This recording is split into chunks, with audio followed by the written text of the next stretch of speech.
Hey there, if you're enjoying this podcast, please take a moment to leave a review and to follow or subscribe.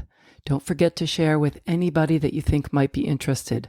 Your support is greatly appreciated. Word of mouth is incredibly powerful, and it's the best way for us to reach more people and grow this wonderful community. Thanks again for listening. Hey there. What's something that you need to hear right now that you wish somebody might say to you? Just think about it for a moment. It's not that you are lacking something, but more like an awareness, a feeling that something is missing, that there's potential for more. You know, we hold such high expectations for ourselves to just stay calm and carry on, to keep our head up even when we are weary, nose to the grindstone, valuing grit and grind over grace and gratitude. And while we as humans are built to be extremely resilient, I'm going to ask you that question again.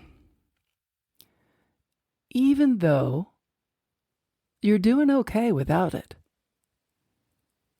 if there was something, just anything, that somebody could say to you that landed in a way that maybe you didn't even realize you needed or wanted to hear, what do you think that might be?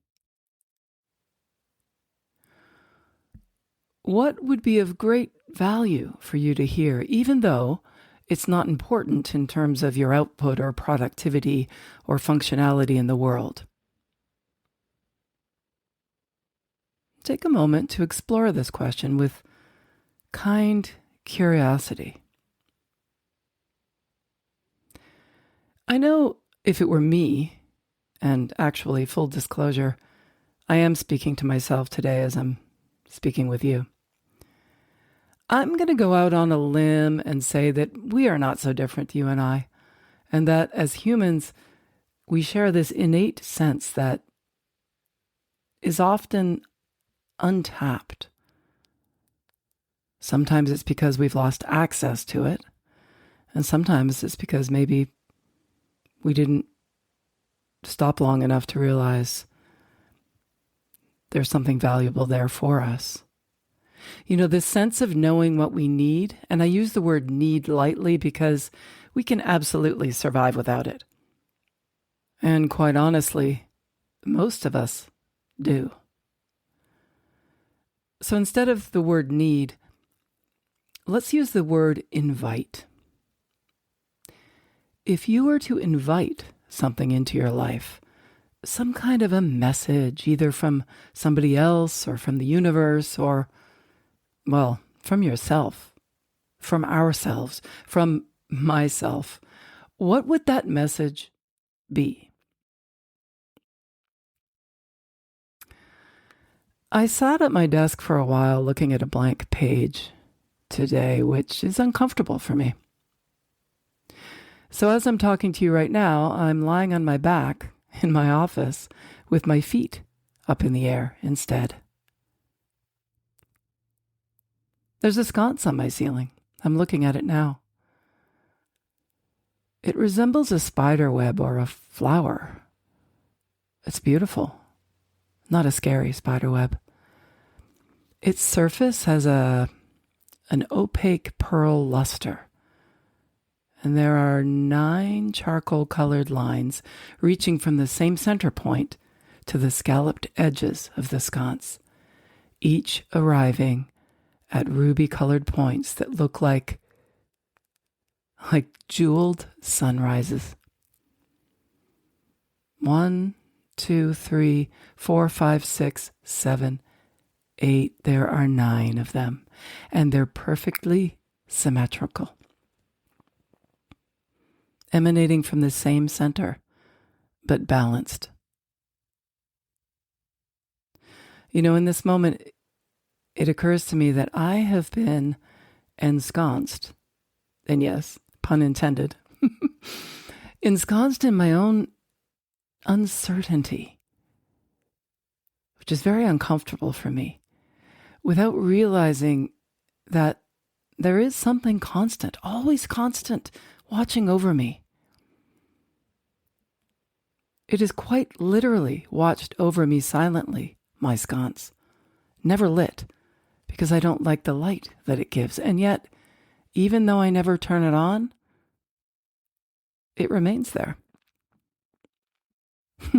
It's been in every session with me and my clients, in every podcast with my wonderful guests. It's witnessed my inspired moments and my writer's block. Always there, not judging me. Solid, consistent, centered, beautiful. Right in the middle of my ceiling, in the room where I do all my most inspired and passionate work.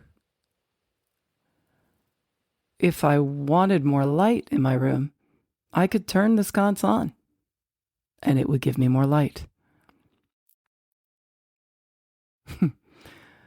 Maybe my sconce has just offered me what I needed to hear today, but only because I looked at it differently and invited the question.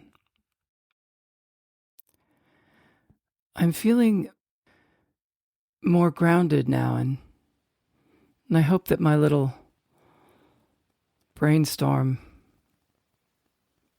made you feel a little bit more centered. And maybe you can take this and make it your own. This could be your God, the universe, your inner compass.